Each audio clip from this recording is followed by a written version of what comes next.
Hello friends, welcome to ignite with Srikumar. So ఈరోజు ఒక చిన్ని కథ తెలుసుకుందాం. ఒక ఊర్లో ఇద్దరు ఫ్రెండ్స్ ఉంటారు. వాళ్ళిద్దరూ వేరే ఊరికి ప్రయాణమై వెళ్తూ ఉంటారు. దారిలో రెస్ట్ తీసుకుందామని గుళ్ళు ఆగుతారు.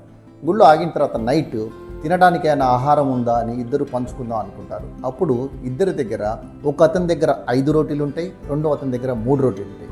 సో వీళ్ళు అనుకుంటారు చెరి 4 రోటీస్ తిందామని అనుకుంటారు. అదే టైంలో మూడో వ్యక్తి వచ్చి వీళ్ళ దగ్గర జాయిన్ అవుతాడు. నా దగ్గర తినడానికి ఏం లేదు, మీ దగ్గర ఉంటే ఇవ్వండి అంటాడు.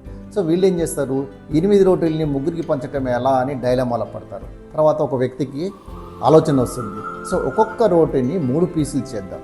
సో అలాగా 5 రోటీలని 3 పీసులుగా చేస్తే 24 పీసెస్ అవుతాయి. సో ఈ 24 పీసెస్ని ముగ్గురం 8 చొప్పున పంచుకుందాం. ఏదో బాగుందని ముగ్గురు అలా తినేసి హాయిగా పడుకొని పొద్దునే లేచి ఎవరి దారిన వారిని వెళ్ళిపోదాం అనుకుంటుంటే అప్పుడు మూడో వ్యక్తి ఏం చేస్తాడంటే, మీరు నాకు మంచి భోజనం పెట్టారు, సో మీకు కృతజ్ఞతగా నేను నా దగ్గర ఉన్నటువంటి 8 గోల్డ్ కాయిన్స్ ఇస్తున్నాను, మీరిద్దరు పంచుకోండి అని చెప్పేసి వెళ్ళిపోతాడు.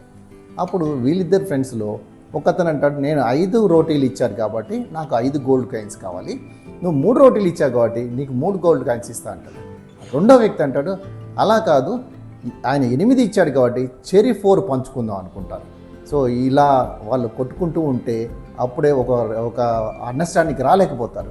అప్పుడు అదే గుడికి పూజారి వస్తాడు. పూజారిని అడుగుతాడు, మా ప్రాబ్లం వచ్చింది, సాల్వ్ చేయండి అని. పూజారి అంటాడు, నేను నువ్వు కాదు బాబు, భగవంతుడే సాల్వ్ చేస్తాడు మీ ప్రాబ్లం అని. లోపలికి వెళ్ళి భగవంతుడిని కోరుకొని అప్పుడు భగవంతుడు ప్రత్యక్షమవుతాడు. భగవంతుడు ఏమంటాడంటే, 4 కాదు, 5 కాదు, ఎవరైతే 5 రోటీలు ఇచ్చారో అతనికి 7 గోల్డ్ కాయిన్స్ ఇవ్వాలి, ఎవరైతే 3 రోటీస్ ఇచ్చారో అతనికి 1 గోల్డ్ కాయిన్ ఇవ్వాలి అంటారు.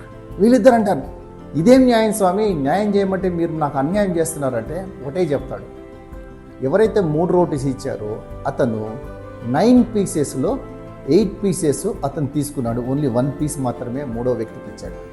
అదేవిధంగా రెండో వ్యక్తి 15 పీసెస్లో 8 పీసెస్ తీసుకొని 7 పీసెస్ దానం చేశాడు. సో అందుకని అతనికి 7 గోల్డ్ కాయిన్స్, రెండో వ్యక్తికి 1 గోల్డ్ కాయిన్ ఇవ్వాలి అని ఒక నిర్ణయం తీసుకుంటారు అన్నమాట.